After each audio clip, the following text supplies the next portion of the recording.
ഓരോരുത്തർക്കും അവരുടെ മതത്തെ വിട്ടു നൽകുക എന്നുള്ളതാണ് ഏറ്റവും ശരിയായിട്ടുള്ള സ്റ്റാൻഡ്. ഒപ്പം നമ്മളിവിടെ മനസ്സിലാക്കേണ്ട ഒരു അപകടം എന്ന് പറയുന്നത് ഇതിൻ്റെ മറവിൽ ധാരാളം, അപ്പോൾ എനിക്ക് ഞാൻ ചോദിച്ചപ്പോൾ പറഞ്ഞ കാര്യങ്ങളാണ്. എന്താ വെച്ചാൽ ഒരുപാട് ഫേക്കായിട്ടുള്ള പോസ്റ്ററുകൾ വരുന്നുണ്ട്. ഇപ്പോൾ ഇസ്ലാമിക പ്രബോധനം നടത്തുന്നതിൻ്റെ ഒരു മാനദണ്ഡം വിശദീകരിക്കുകയാണ്. അതായത് ഒരാൾക്ക് ഇസ്ലാം എത്തിച്ചു കൊടുക്കുക എന്നുള്ള ഒരു മനോഭാവം ഒരു മുസ്ലിമിനെ സംബന്ധിച്ചിടത്തോളം ഉണ്ടാകുന്നത് മറ്റുള്ളവരോടുള്ള ഇഷ്ടം കൂടുമ്പോഴാണ്. കാരണം നാളെ പാരത്രിക ലോകത്ത് സ്വർഗമുണ്ട്, നരകമുണ്ട്. നരകത്തിൽ നിന്ന് എൻ്റെ സുഹൃത്ത് രക്ഷപ്പെടുത്തണമെന്ന ഉത്തമ ബോധ്യമുണ്ട് എന്നുള്ളത് കൊണ്ടാണ് ഈ ആശയം മറ്റുള്ളവർക്ക് പറഞ്ഞു കൊടുക്കാൻ വേണ്ടി ശ്രമിക്കുന്നത്. വിഷു കഴിഞ്ഞപ്പോൾ ഇത്തവണ കേരളത്തിൽ പടക്കം മാത്രമല്ല പൊട്ടിയത്, മറിച്ച് മറ്റൊരു പൊട്ടിത്തെറിയടി ഉണ്ടായി എന്ന് വേണമെങ്കിൽ നമുക്ക് പറയാം. മറ്റൊന്നുമല്ല, ഈ മതേതരത്വം ഉള്ളവരാണ് എന്ന് തെളിയിക്കാൻ ചില ആളുകളൊക്കെ കരുതിയിരിക്കുന്നത് മറ്റു മതസ്ഥരുടെ ആഘോഷങ്ങളൊക്കെ വരുമ്പോൾ അതിൻ്റെ പേരിൽ ആശംസാ കാർഡുകൾ പറഞ്ഞും ഇറക്കിയുമൊക്കെ നടന്നെങ്കിൽ മാത്രമേ ആകൂ എന്ന് തോന്നും വിധമാണ് കാര്യങ്ങളുടെ മുന്നോട്ട് പോക്ക്.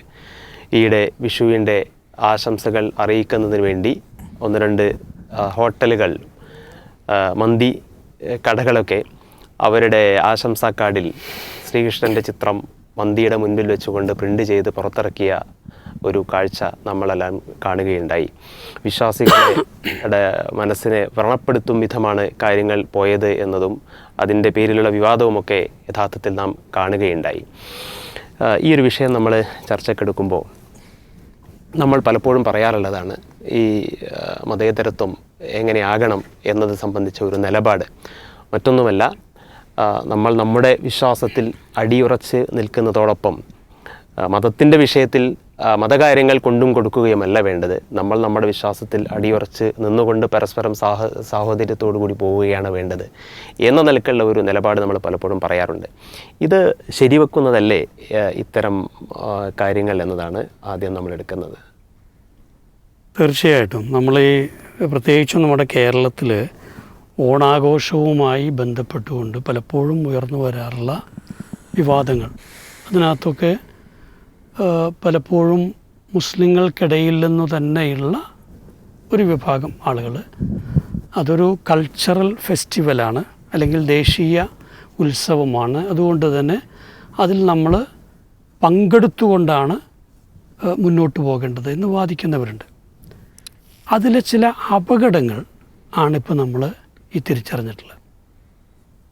ഞാൻ ഇപ്പം ഒരു സോഷ്യൽ മീഡിയ പോസ്റ്റ് കണ്ടത് സ്വാമി ചിദാനന്ദപുരി, അദ്ദേഹത്തിൻ്റെ ഒരു നേരത്തെയുള്ളൊരു പ്രഭാഷണമാണത് എന്നാണ് ഞാൻ മനസ്സിലാക്കുന്നത്. അദ്ദേഹം ശ്രീരാമനും ലക്ഷ്മണനുമൊക്കെ മാംസാഹാരം കഴിച്ചിരുന്നവരാണ്, നന്നായിട്ട് മാംസാഹാരം കഴിച്ചിരുന്നവരാണ്. കുറയരുത് എന്ന് കരുതി സീതയ്ക്ക് പോലും അത്രയും കൊണ്ടുവന്നിരുന്നൊക്കെ പറയുന്നൊരു വീഡിയോ ആണ്. മാത്രമല്ല അദ്ദേഹം പറയുന്നുണ്ട് ഇതൊന്നുമല്ല നിങ്ങൾ ശ്രദ്ധിക്കേണ്ടത് എന്നൊക്കെ പറയുന്നുണ്ട്. അപ്പോൾ ഏതോ ഒരു വിദ്വാൻ ഈ വീഡിയോ എടുത്ത് സ്പ്ലിറ്റ് ചെയ്ത് മുകളിൽ ഈ പ്രഭാഷണം നടക്കുന്നു. അതിൻ്റെ തൊട്ട് താഴെ ശ്രീരാമനും ലക്ഷ്മണനും 2 തളികകൾ നിറച്ച് ചിക്കൻ ഒക്കെ ആയിട്ട് ഇരിക്കുന്നൊരിത്.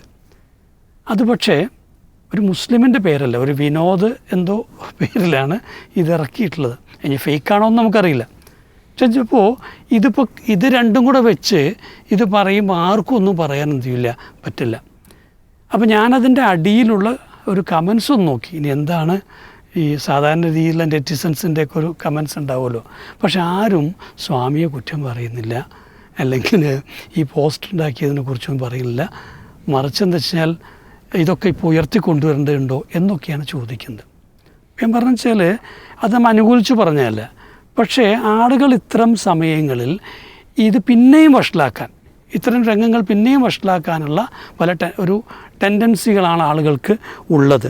നമുക്കറിയാം, നമ്മുടെ ഒരു രാജ്യത്ത് വളരെ മുൻപ് തന്നെ ഉള്ള ഒരു പ്രവണതയാണ്, അല്ലെങ്കിൽ പലപ്പോഴും വർഗീയ കലാപങ്ങൾക്ക് വേണ്ടി ഉപയോഗിച്ചിട്ടുള്ള ഒരു തന്ത്രമാണ് പശുവിനെ കൊന്ന് അമ്പലത്തിന് മുമ്പിൽ കൊണ്ടുപോയിടുക, പന്നിയെ കൊന്ന് പള്ളിയുടെ മുമ്പിൽ കൊണ്ടുവന്നിട്ട് വളരെ പെട്ടെന്ന് നോർത്ത് ഇന്ത്യയിലൊക്കെ ഇതൊരു കലാപത്തിലേക്ക് പോകാറുണ്ട്.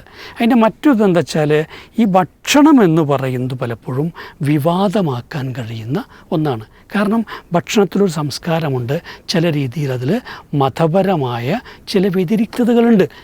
ഇതിനെ തിരിച്ചറിയാതെ നമ്മൾ അതിലിടപെട്ടാൽ പോലും പ്രശ്നമുണ്ട്. അപ്പം നമുക്കറിയാം ഇതിന് കുറച്ച് മുമ്പുണ്ടായിരുന്നതാണ് ഈ ഹലാൽ ഭക്ഷണം വിവാദം. അപ്പോൾ അതിൽ തന്നെ ആദ്യം പറഞ്ഞെന്താണ്, മുസ്ലിങ്ങൾ തുപ്പിയിട്ടും മന്ത്രിച്ചൂതിയിട്ടുമൊക്കെ ഭക്ഷണം കൊടുക്കും, അതിലൂടെ വശീകരിക്കാനും മറ്റുമൊക്കെ. അതിന് കഴിയുമോ ഇല്ല എന്നുള്ളത് അവിടെ നിൽക്കട്ടെ. എന്തായാലും അങ്ങനെ സംഭവിക്കാതിരിക്കുക ഏറ്റവും വേണ്ടത് എന്താണ്, എന്നാൽ ഞങ്ങളുടെ കടയിൽ ഹലാൽ ഭക്ഷണമാണ്, അതുകൊണ്ട് വേണമെങ്കിൽ വന്ന് കഴിച്ചാൽ മതി എന്ന് പറയല്ലേ. അങ്ങനെ ചിലർ ഹലാൽ ഭക്ഷണം ബോർഡ് വെച്ചപ്പോൾ അത് അതിനേക്കാളും വലിയ വിവാദമാവുകയാണ് ചെയ്തത്. അപ്പോൾ ശരിക്കും അവർ സത്യസന്ധമായിട്ട് നിങ്ങൾ വരണ്ടെന്ന് പറയുക ചെയ്തത്, പക്ഷെ അതും എന്ത് ചെയ്തു, വിവാദമാക്കി. അപ്പോൾ ഇത്തരത്തിൽ ഇതിനെ വിവാദമാക്കണമെന്ന് കരുതിയാൽ വളരെ എളുപ്പം നടക്കുന്നർത്ഥം. എന്തായാലും നമ്മൾ കാലാകാലങ്ങളായി ഇപ്പം ഈ ഒരു നമ്മുടെ ഈ പ്രോഗ്രാമിൽ തന്നെ പലപ്പോഴായി നമ്മൾ പറഞ്ഞുകൊണ്ടിരുന്നൊരു കാര്യമുണ്ട്. എന്താ വെച്ചാൽ മതങ്ങൾ തമ്മിൽ പരസ്പരമുള്ള ബഹുമാനമെന്ന് പറയുന്നത് അതൊരിക്കലും മറ്റു മതങ്ങളുടെ ആചാരങ്ങളോ വിശ്വാസങ്ങളോ ആഘോഷങ്ങളോ സ്വീകരിച്ചുകൊണ്ട് ഒരു സമീകരണം നടത്തലില്ല. അവരോടുള്ള ബഹുമാനം എന്ന് പറയുന്നത് സാമൂഹിക വിഷയങ്ങളിൽ മാനുഷിക വിഷയങ്ങളിലെല്ലാം പരസ്പരം സഹകരിക്കുകയും മനുഷ്യരെന്ന നിലയിൽ അങ്ങോട്ടും ഇങ്ങോട്ടുമുള്ള ബഹുമാനം സൂക്ഷിക്കുക, കാരുണ്യം സൂക്ഷിക്കുക, സഹായങ്ങൾ നൽകുക, ഇതൊക്കെയാണ്. അപ്പോൾ പിന്നെ അപ്പുറത്തേക്ക് കാര്യങ്ങൾ പോയി കഴിഞ്ഞാൽ പലപ്പോഴും അപകടമുണ്ട്. കാരണം ഓരോ മതത്തിനും ഒരുപാട് ആചാരങ്ങളുണ്ടാവും, ഒരുപാട് വിശ്വാസങ്ങളുണ്ടാവും. ഇതൊന്നും മറ്റൊരു മതവിശ്വാസിക്ക് ചിലപ്പോൾ അറിഞ്ഞുകൊള്ളുന്ന പോലുമില്ല. അതുകൊണ്ട് തന്നെ അത്തരം കാര്യങ്ങളിൽ സഹകരിക്കാൻ വേണ്ടി ചെന്ന് കഴിഞ്ഞാൽ ചിലപ്പോൾ വലിയ അപകടമുണ്ട്. അപ്പോൾ നമുക്കറിയാം, ഇപ്പോൾ ഒരു അമ്പലത്തിൽ നമ്മളൊക്കെ സാധാരണ കണ്ടിട്ടുള്ളൊരിതാണ്, ഇപ്പോൾ പൂജാരി അദ്ദേഹം ഈ വിശ്വാസിയായിട്ടുള്ള ആളവിടെ അടുത്ത് ചെല്ലുമ്പോൾ ഈ നൈവേദ്യം ഉണ്ടാവും. ഈ നൈവേദ്യം പലപ്പോഴും ഒരു ഇലയിലാക്കി ഇങ്ങനെ ഇട്ട് കൊടുക്കുകയും ചെയ്യാം. അത് ചിലർ അയിത്തമാണെന്നൊക്കെ പറയാൻ നമുക്കറിയില്ല, അറിയാത്ത കാര്യമാണ്, ഒന്നും പറയുന്നില്ല. പക്ഷേ നമ്മുടെ നാട്ടിലിപ്പോൾ നമ്മളുടെ ഈ വലിയ ഉസ്താദുമാരൊക്കെ ഇങ്ങനെ ചെല്ലുമ്പോൾ എന്താ ചെയ്യുക, ഉടനെ ഉസ്താദിൻ്റെ കൈ പിടിച്ച് മുത്തും അല്ലേ. ഇതേ രീതിയിൽ എങ്ങാനും ഇപ്പോൾ ഈ പറയുന്ന ഒരു മുസ്ലിമായ വ്യക്തി അമ്പലത്തിൽ ബഹുമാനിക്കാൻ വേണ്ടി പോയിട്ട് ഇദ്ദേഹം ഈ നിവേദ്യം കൊടുക്കുന്ന സമയത്ത് കൈ പിടിച്ച് മുത്തിയാലോ, കാരണം അവനറിയില്ല. അപ്പോൾ ഇതൊരു അപകടത്തിലേക്കല്ലേ പോവുക. ഇപ്പോൾ വിളക്ക് കൊളുത്തുന്ന സമയത്ത് സാധാരണ നമുക്കറിയാം ഒരു കൈ മറ്റൊരു കൈയിൻ്റെ അടിയിലിങ്ങനെ വെച്ചിട്ടാണ് എന്ത് ചെയ്യുക, ഇത് ചെയ്യേണ്ടത്. അപ്പം ഇതൊന്നും അറിയാത്ത സാധാരണ വിളക്ക് കൊളുത്തെന്നാണ് പറയുന്നത്, മൂപ്പരിപ്പോൾ തീപ്പെട്ടി ഉറച്ചിട്ട് എന്ത് ചെയ്തു, ഇത് കത്തിച്ചാലോ. അതൊരു ബഹുമാനത്തിന് പകരം അത് നിന്ദിക്കലായിട്ടാണ് മാറുക. ഇങ്ങനെ എത്ര ഉദാഹരണങ്ങൾ വേണമെങ്കിലും നമ്മൾ എടുക്കാൻ പറ്റും. അപ്പോൾ ഇതെല്ലാം തന്നെ ഇപ്പോൾ ഓണാഘോഷം നടക്കുകയാണ്, നമ്മളാണ് ഓണാഘോഷം വീക്ഷിക്കാൻ നിൽക്കുക, നമ്മളവിടെ മാംസം വിളമ്പിയാലോ, ചിലപ്പോൾ അത് ഈ രീതിയിലൊരു അപമാനിക്കുന്നതിന് തുല്യമായിട്ട് മാറാം. അപ്പോൾ ആവശ്യമില്ലാത്ത രൂപത്തിലുള്ള ഇത്തരത്തിലുള്ള ഈ പരസ്പര സഹകരണങ്ങൾ പ്രശ്നമാണ്. മാത്രമല്ല ഇപ്പോൾ നമുക്കറിയാം ഹൈന്ദവ വിശ്വാസികൾക്കിടയിൽ തന്നെയും ഇതിൽ പല ചർച്ചകളും നടക്കുന്നുണ്ട്. ഇപ്പോൾ ഈ പൂർണ്ണമായും ഹൈന്ദവ വിശ്വാസികൾ വെജിറ്റേറിയൻസ് ആണ് അല്ലെങ്കിൽ ആകണം എന്നൊക്കെ വാദിക്കുന്ന വിഭാഗങ്ങൾ വന്നു തുടങ്ങിയിട്ടുണ്ട്. അത് മറ്റൊരു ഭാഗത്തത് ബുദ്ധമതത്തിൻ്റെ സ്വാധീനമാണെന്ന് പറയുന്നവർ തമ്മിലുള്ള ഇതുണ്ട്. നമ്മളിതിൽ ഇടപെടേണ്ടവരല്ല, അതുകൊണ്ട് തന്നെ നമുക്ക് വിട്ടു നിൽക്കേണ്ടതേ ഉള്ളൂ.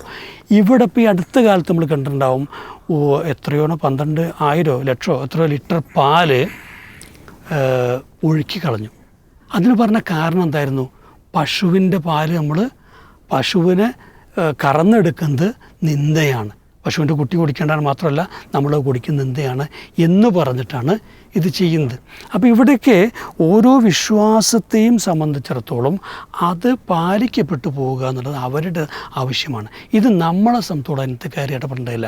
മാത്രമല്ല ഇസ്ലാമിനെ സംബന്ധിച്ചോളം വളരെ കൃത്യമാണ്, മറ്റൊരു മതാചാരത്തെയോ ദൈവങ്ങളെയൊന്നും നിന്ദിക്കാൻ പാടില്ല എന്നുള്ളത്. എന്തായാലും ഇവിടെ ഈ വിഷയത്തിൽ എനിക്ക് തോന്നിയ ഒരു കാര്യം എന്താ വെച്ചാൽ, ഇതിൽ കൃത്യമായൊരു വീഴ്ചയുണ്ട്, നമ്മൾ പറയാതിരിക്കാൻ പറ്റില്ല. കാരണം എന്തായാലും ശരി, നമുക്കറിയാം പൊതുവായ നിലയ്ക്ക് ഹൈന്ദവ വിശ്വാസികൾ അവരുടെ ആഘോഷങ്ങളുമായിട്ടൊക്കെ ബന്ധപ്പെട്ടുകൊണ്ടുള്ള ഭക്ഷണം എന്ന് പറഞ്ഞാൽ സദ്യയാണ് ഉണ്ടാക്കുക. അപ്പോൾ ആ സദ്യ എന്ന് പറയുമ്പോൾ നോർമലി ഒരു ഹിന്ദു കുടുംബം അതിൽ മാംസമോ അല്ലെങ്കിൽ അങ്ങനത്തെ ഒന്നും വിളമ്പാറില്ല എന്നുള്ളതാണ്. പുതിയ ചിലപ്പോൾ തലമുറയൊക്കെ എന്തെങ്കിലുമൊക്കെ ചെയ്യുന്നുണ്ടായിരിക്കാം, പക്ഷേ അവർ സൂക്ഷിക്കുന്ന ഒരു മര്യാദയാണിത്.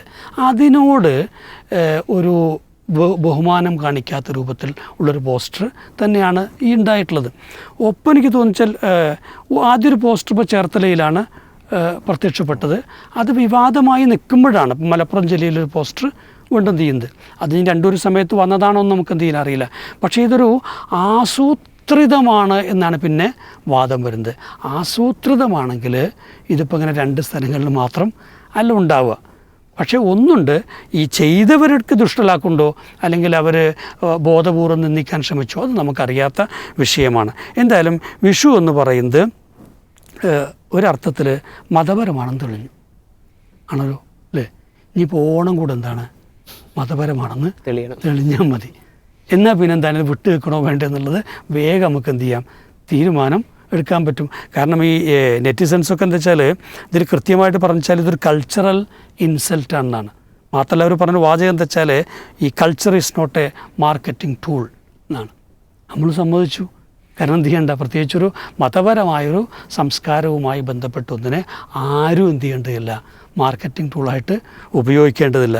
എന്തായാലും ഓരോരുത്തർക്കും അവരുടെ മതത്തെ വിട്ടു നൽകുക എന്നുള്ളതാണ് ഏറ്റവും ശരിയായിട്ടുള്ള സ്റ്റാൻഡ്. ഒപ്പം നമ്മളിവിടെ മനസ്സിലാക്കേണ്ട ഒരു അപകടം എന്ന് പറയുന്നത് ഇതിൻ്റെ മറവിൽ ധാരാളം, അപ്പോൾ എനിക്ക് ചിലർ ഞാൻ ചോദിച്ചപ്പോൾ പറഞ്ഞ കാര്യങ്ങളാണ്. എന്നുവെച്ചാൽ ഒരുപാട് ഫേക്കായിട്ടുള്ള പോസ്റ്ററുകൾ വരുന്നുണ്ട്. ഇപ്പോൾ പല സ്ഥാപനങ്ങളുടെയും പേരിൽ ഫേക്കായിട്ടുള്ള പോസ്റ്ററുകൾ ഇറക്കുക നല്ലൊരു സാധ്യതയാണത്. അപ്പോൾ ഇത് നേരത്തെ ഒരു പക്ഷേ ആരും മനസ്സിലാക്കിയിട്ടുണ്ടായിരുന്നില്ല ഇങ്ങനെ വേണമെങ്കിൽ ഒരു പുതിയ വിവാദം ഉണ്ടാക്കാമെന്നുള്ളത്. അപ്പോൾ അത്തരമൊരു വിവാദത്തിനുള്ള വിത്തിട്ട് കൊടുത്തു മാത്രമല്ല, ഇത് വേണമെങ്കിൽ ഇതിനേക്കാൾ മോശമായ രൂപത്തിലുള്ള പോസ്റ്ററുകൾ ഉണ്ടാക്കി ഇത് കത്തിക്കാൻ കഴിയും എന്നുള്ളത് നമ്മൾ മനസ്സിലാക്കുക. അതുകൊണ്ട് തന്നെ വരും വർഷങ്ങളിൽ അത്തരം ചില സാധ്യതകളെ നമ്മൾ തള്ളിക്കളയേണ്ടതില്ല. എന്തായാലും എല്ലാവരും ഇത്തരത്തിൽ ആഘോഷിക്കാൻ തുടങ്ങുന്നതിന് മുൻപ് ഇത്തരം അപകടങ്ങളെ തിരിച്ചറിയണം. നമ്മളെടുത്ത നിലപാട് അതുകൊണ്ട് തന്നെ നേരത്തെ തന്നെ ശരിയായിരുന്നു. ഇപ്പോൾ അതൊരിക്കൽ കൂടെ അതിന് അടിവരയിട്ട് ആണ് ഈ കാര്യങ്ങൾ നടക്കുന്നത്. ഈ മതേതരത്വം ഇത്തരം വിഷയങ്ങൾ നമ്മൾ ചർച്ചക്കെടുക്കുമ്പോൾ നമ്മുടെ വിശ്വാസത്തിൽ അടിയുറച്ച് നിൽക്കുമ്പോൾ തന്നെ മറ്റു മതങ്ങളെ ബഹുമാനിക്കുന്ന ഒരവസ്ഥ നമുക്കുണ്ടാകണം. ഒരിക്കലും വ്രണപ്പെടുത്തുന്ന ഒരു ചെറിയ കാര്യം പോലും നമ്മളിൽ നിന്നുണ്ടാകാൻ പാടില്ല. ഇത് കേവലം നമ്മൾ പറയുന്ന ഒരു സംഗതിയല്ല, മതപരമായി അതിൻ്റെ ഒരു തലം കൂടിയുണ്ടല്ലോ. എന്താണ് അതുമായി ബന്ധപ്പെട്ട് പറയുന്നത്? അതായത് നമ്മൾ ഇന്ത്യയുടെ സമകാലിക സാഹചര്യം എന്ന് പറയുന്നത് ആഘോഷങ്ങൾ പരമാവധി സംഘർഷഭരിതമാക്കാനുള്ള ശ്രമങ്ങൾ ഉത്തരേന്ത്യയിലൊക്കെ നടക്കുന്നുണ്ട്. കലാപങ്ങളും അതേപോലെ സംഘർഷങ്ങളൊക്കെ പരിശോധിച്ചാൽ അവിടെ ഒരു വാമന ജയന്തി പോലെയുള്ള ഒരുപാട് ആഘോഷങ്ങളാണ് അതിൻ്റെ പിന്നാമ്പുറങ്ങളിൽ കാണാൻ സാധിക്കുക. യഥാർത്ഥത്തിൽ ഈ കേരളത്തിലെ പ്രബുദ്ധതകൾക്കിടയിലും ഇത്തരം ആഘോഷങ്ങൾ എങ്ങനെ ഉപയോഗപ്പെടുത്താമെന്നതിനെക്കുറിച്ചുള്ള ഒരു ആലോചന ഉണ്ടോ എന്ന് ഇതിൻ്റെ പിന്നിലുണ്ടോ എന്നുള്ളത് സംശയിക്കാവുന്നതാണ്. നേരത്തെ മാഷ് വിശദീകരിച്ചതുപോലെ യഥാർത്ഥത്തിൽ ഇസ്ലാമിനെ സംബന്ധിച്ചിടത്തോളം ഈ സാഹചര്യത്തിൽ വളരെ വ്യക്തമായ അധ്യാപനങ്ങളുണ്ട്. കാരണം പ്രവാചകൻ മുഹമ്മദ് മുസ്തഫ സല്ലല്ലാഹു അലൈഹി വസല്ലം ഒരു ബഹുസ്വര സമൂഹത്തിൽ ജീവിച്ചു. മാത്രമല്ല ഇസ്ലാമിക പ്രബോധന പ്രവർത്തനങ്ങളാവട്ടെ ഇസ്ലാമിക ജീവിതവും അവർക്കിടയിൽ തന്നെ വളരെ പ്രാക്ടിക്കലായി സമൂഹത്തെ ബോധ്യപ്പെടുത്തിയ മഹാനായ പ്രവാചകനാണ് റസൂലുള്ളാഹ്. അതുകൊണ്ട് തന്നെ മുസ്ലിം അല്ലാത്ത മറ്റു ഇതര മതസ്ഥരോട് സമീപിക്കേണ്ട സമീപനങ്ങളും സ്വഭാവനിഷ്ഠകളും വ്യക്തമായി വിശുദ്ധ ഖുർആനിലൂടെയും പ്രവാചകൻ സല്ലല്ലാഹു അലൈഹി വസല്ലമയുടെ സുന്നത്തിലൂടെയും നമ്മെ പഠിപ്പിച്ചിട്ടുണ്ട്. പ്രത്യേകമായി നേരത്തെ സൂചിപ്പിച്ചതുപോലെ തന്നെ വിഷു സംബന്ധമായി ഉള്ള ഇപ്പോഴുള്ള വിവാദങ്ങൾ, അതിൽ ശ്രീകൃഷ്ണനെ വെച്ച ഒരു മന്തി അതിൽ വെച്ചല്ലോ. ശരിക്കും നല്ലൊരു ദൈവത്തെ അവർ ആരാധിച്ചുകൊണ്ടിരിക്കുന്ന ഒരു ദൈവത്തെ അല്ലെങ്കിൽ ആരാധന പുരുഷനെ അവഹേളിക്കുന്ന ഒരു രീതിയായി പോയി എന്നുള്ളതാണ് പൊതുവെ വിലയിരുത്തപ്പെടുന്നത്. അവിടെയും ഇസ്ലാം വളരെ വ്യക്തമായി പറയുന്നു. വിശുദ്ധ ഖുർആൻ്റെ സൂറത്തു അൻആമിലെ 108-ാമത്തെ വചനം ആ കാര്യം പറയുന്നത്, വലാ തസുബ്ബുല്ലദീന യദ്ഊന മിൻ ദൂനില്ലാഹി, അള്ളാഹുവിന് പുറമെ അവർ വിളിച്ചു പ്രാർത്ഥിക്കുന്ന ആരാധ്യ വസ്തുക്കളെ ചീത്ത പറയരുത് എന്ന അള്ളാഹുവിൻ്റെ കൃത്യമായ കൽപ്പനയാണ്. ഫയസുബ്ബുല്ലാഹ അദുവം ബിഗൈരിൽ ഇൽം, ഒരു വിവരവും ഇല്ലാതെ അള്ളാഹുവിനെയും അവർ ചീത്ത പറഞ്ഞേക്കാം എന്ന് പറഞ്ഞ ഈ ഒരു അധ്യാപനത്തിൽ മറ്റുള്ള ആരാധ്യ പുരുഷന്മാരെ, ആരാധനാ വസ്തുക്കളെ, അവരുടെ ആചാരാനുഷ്ഠാനങ്ങളെ ചീത്ത പറയരുത്, അവഹേളിക്കരുത് എന്ന കൃത്യമായ അധ്യാപനം വിശുദ്ധ ഖുർആനിൻ്റെ വചനങ്ങളിൽ നമുക്ക് കാണാൻ സാധിക്കും. മാത്രമല്ല പ്രവാചകൻ സല്ലല്ലാഹു അലൈഹി വസല്ലം പഠിപ്പിച്ച അധ്യാപനങ്ങളിലും മറ്റുള്ളവരെങ്ങനെ ബഹുമാനിക്കണം. ഇപ്പോൾ മതമൈത്രിയും മതസൗഹാർദ്ദവും എന്നതിലപ്പുറം മാനവ സാഹോദര്യത്തിന് പ്രാമുഖ്യം നൽകുന്ന മതമാണ് ഇസ്ലാം. കാരണം അള്ളാഹു റസൂൽ കൃത്യമായി സമൂഹത്തെ അഭിസംബോധന ചെയ്തുകൊണ്ട് പറഞ്ഞ വാക്കുകൾ, ഇന്ന റബ്ബക്കും വാഹിദ്, നിങ്ങളുടെ രക്ഷിതാവ് ഒന്നാണ്. ഇന്ന അബാക്കും വാഹിദ്, നിങ്ങളുടെ പിതാവ് ഒന്നാണ്. എന്ന് ലാ ഫദ്ല ലി അറബീൻ അലാ ജമീൻ, ഒരു അറബിക്ക് അനറബിയേക്കാൾ യാതൊരു ശ്രേഷ്ഠതയില്ല, നേരെ തിരിച്ചില്ല. കറുത്തവന് വെളുത്തവനേക്കാളും വെളുത്തവന് കറുത്തവനേക്കാളും ഒരു ശ്രേഷ്ഠതയുമില്ല. എന്നാൽ നിങ്ങളിൽ ശ്രേഷ്ഠവൻ ആരാണ്? വളരെ സൂക്ഷ്മ ജീവിതം നയിക്കുന്നവനാണ് എന്ന് റസൂലുള്ള കൃത്യമായി പഠിപ്പിച്ചിട്ടുണ്ട്. അതുകൊണ്ട് തന്നെ മാനവ സാഹോദര്യ രംഗത്ത് ഇസ്ലാം, വിശുദ്ധ ഖുർആനാവട്ടെ റസൂലുള്ളയാവട്ടെ പഠിപ്പിച്ച ഒരുപാട് അധ്യാപനങ്ങൾ അത്ഭുതപ്പെടുത്തുന്നതാണ്. അതൊരു പ്രാക്ടിക്കലായി കൊണ്ടുവരുന്ന ഒരു ഇസ്ലാമിക സമൂഹത്തെ സംബന്ധിച്ചിടത്തോളം മറ്റുള്ളവരെ പരിഗണിക്കുക എന്നതാണ് ഏറ്റവും അതിൽ ഉദാത്തമായി പഠിപ്പിച്ച ഒരു കാര്യം. അതിൽ പറയുന്ന ഒരു കാര്യം എന്ന് വെച്ചാൽ, മുസ്ലിങ്ങളോട് യുദ്ധം ചെയ്യാത്തവർ, മുസ്ലിങ്ങളെ അവരുടെ വീടുകളിൽ നിന്ന് ആട്ടിപ്പായിക്കാത്ത ആളുകൾ, അവരോട്, അങ്ങനെയുള്ള മുസ്ലിങ്ങളല്ലാത്തവരോട് നന്മ ചെയ്യാനും നീതിയിൽ വർത്തിക്കാനുമാണ് അള്ളാഹു കൽപ്പിക്കുന്നത്. മാത്രമല്ല അതിന് അവസാനം പറഞ്ഞ റസൂൽ അള്ളാഹ് പറഞ്ഞ പ്രത്യേക ഒരു പ്രയോഗമുണ്ട്, ഇന്നല്ലാഹ യുഹിബ്ബുൽ മുഖ്സിതീൻ, നീതി പാലിക്കുന്നവരെ അള്ളാഹ് ഇഷ്ടപ്പെടുന്നു എന്നാണ്. അപ്പോൾ മുസ്ലിങ്ങളല്ലാത്ത മറ്റുള്ളവരോട് നീതി പാലിക്കണം, അവരോട് നന്മ ചെയ്യണമെന്ന് പറയുന്നിടത്താണ് അള്ളാഹ് പറയുന്നത് നീതി പാലിക്കുന്നവരെ അള്ളാഹ്ക്ക് ഏറെ ഇഷ്ടമാണെന്ന്. അതേപോലെ തന്നെ മറ്റുള്ള അധ്യാപനങ്ങൾ നമുക്ക് കാണാൻ സാധിക്കും. ഒരു മനുഷ്യനെ കൊന്നാൽ ലോകത്തുള്ള മുഴുവൻ മനുഷ്യരെയും കൊന്നവനെ പോലെയാണ് എന്ന് പറഞ്ഞാൽ മനുഷ്യൻ ആരാണ്? അത് മുസ്ലിം ആവട്ടെ, അതുപോലെ മുസ്ലിം അല്ലാത്തവനാവട്ടെ, ഒരു മനുഷ്യനാണോ എങ്കിൽ അവനെ കൊന്നു കഴിഞ്ഞാലുള്ള ഇസ്ലാമിൻ്റെ സമീപനമാണ് വിശദീകരിക്കുന്നത്.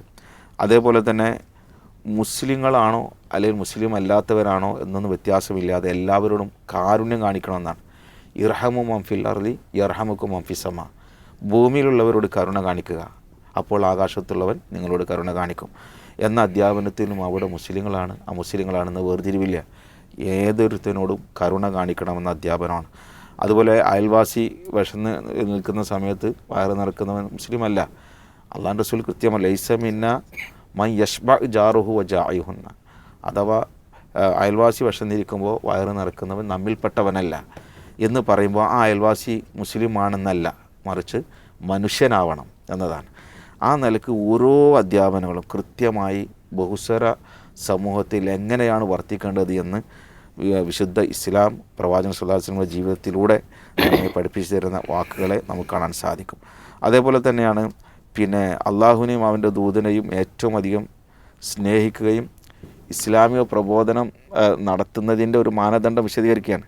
അതായത് ഒരാൾക്ക് ഇസ്ലാം എത്തിച്ചു കൊടുക്കുക എന്നുള്ള ഒരു മനോഭാവം ഒരു മുസ്ലിമിനെ സംബന്ധിച്ചിടത്തോളം ഉണ്ടാകുന്നത് മറ്റുള്ളവരോടുള്ള ഇഷ്ടം കൂടുമ്പോഴാണ്.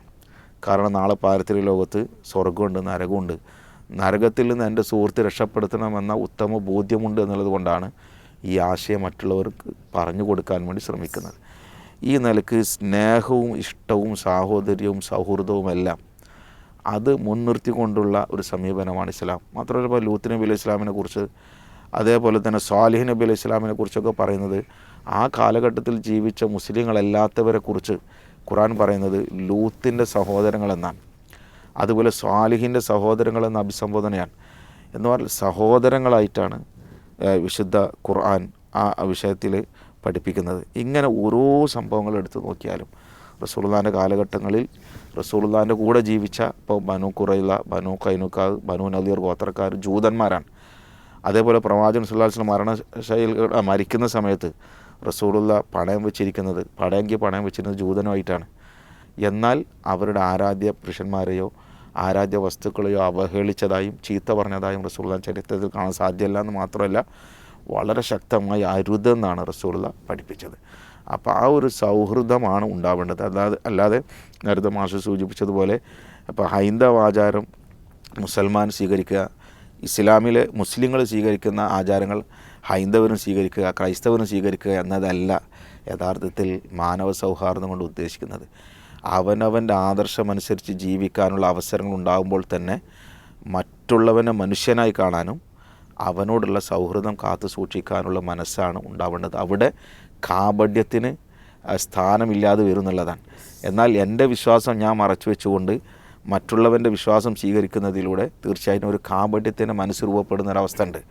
അങ്ങനെ കപടരഹിതമായ ഒരു വിശ്വാസമാണ് യഥാർത്ഥത്തിൽ മുസ്ലിങ്ങളുടേത്, ഇസ്ലാമിൻ്റേത്. ആ രീതിയിൽ മറ്റുള്ളവരെ സ്നേഹിക്കാനും പരിഗണിക്കാനും അവൻ പാകപ്പെടണം എന്നതാണ് ഇതിൽ പറയാനുള്ളത്. തീർച്ചയായും മലയാളികൾ എന്നും സഹവർത്തിത്തോടുകൂടി മുന്നോട്ട് പോയിട്ടുള്ള ഒരു ചരിത്രമാണുള്ളത്. അത് നിലനിർത്തട്ടെ എന്ന് തന്നെയാണ് നമുക്ക് പ്രത്യാശിക്കുവാനുള്ളത്.